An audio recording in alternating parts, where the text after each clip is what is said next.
আসসালামু আলাইকুম। কেমন আছেন? আশা করি সবাই ভালো আছেন। আল্লাহর রহমতে আমিও ভালো আছি। তো আজকে আপনাদেরকে একটা নতুন রেসিপি দেখাবো। হয়তো এটা এর আগে অনেকেই রান্না করেছেন, রান্না করতে পারেন। আজকে আমি আপনাদেরকে দেখাবো মুরগির কলিজা কিভাবে রান্না করতে হয়। মুরগির কলিজা কিভাবে প্রথমে সিদ্ধ করবেন লবণ দিয়ে, তারপর লবণ একটু হলুদের গুঁড়া দিয়ে সিদ্ধ করবেন, পরে কীভাবে রান্না করবেন সেটা আপনাদেরকে দেখাবো। তো দেখতে থাকেন, এই ফাঁকে আমি আপনাদের সাথে কথা বলতে থাকি। তো এই তো দেখতেছেন আমার বাড়ির পিছনে পুকুরে হাঁস আছে, মুরগি আছে, বাড়ির আশেপাশে গরু ছাগল আছে, এই তো আর কি। তো ক্ষেত আছে, দেখতে দেখতে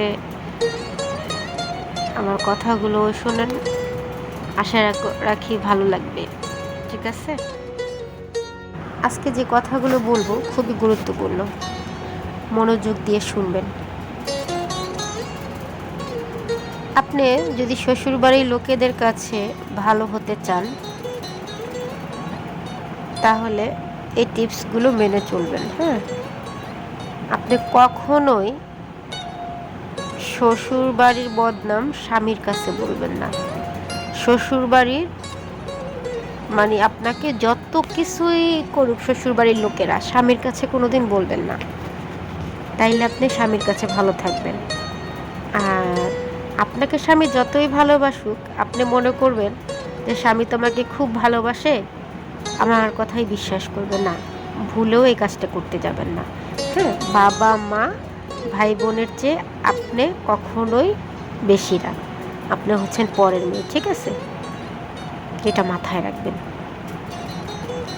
যে আপনি তার বাবা মার নিয়ে, ভাই বোনদের নিয়ে বদনাম করবেন, আপনি তার চোখে শত্রু হয়ে যাবেন। মনে রাখবেন কথাটা।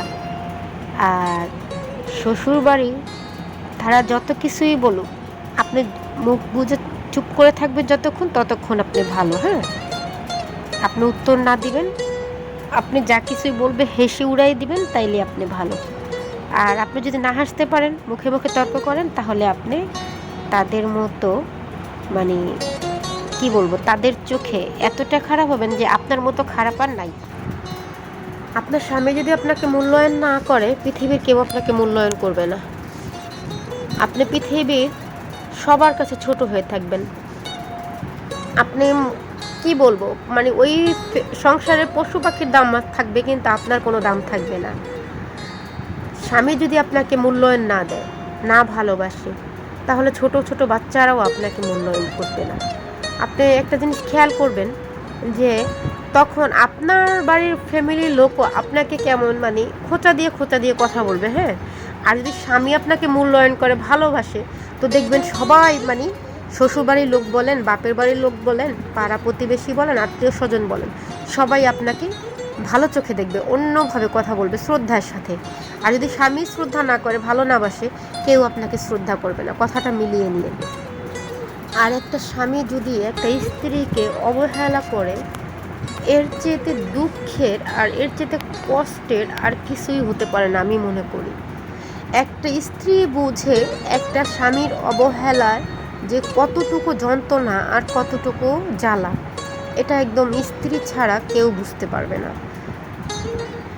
আমি মনে করি যে প্রত্যেকটা মেয়েরই উচিত, যার স্বামী অবহেলা করলে সে নিজেকে পরিপাটি করে রাখে, নিজের মতো নিজে যাতে ব্যস্ত থাকে, নিজেকে যাতে গুছিয়ে নেয়।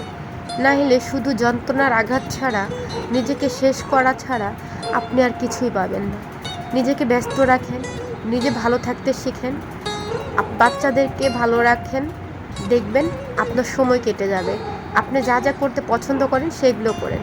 আপনি প্রতিনিয়ত যে যেটা পছন্দ করেন, কেউ গান গাইতে পছন্দ করেন, কেউ ছবি দেখতে পছন্দ করেন, আপনার মতো আপনি ভালো থাকতে চেষ্টা করেন, তাহলে ভালো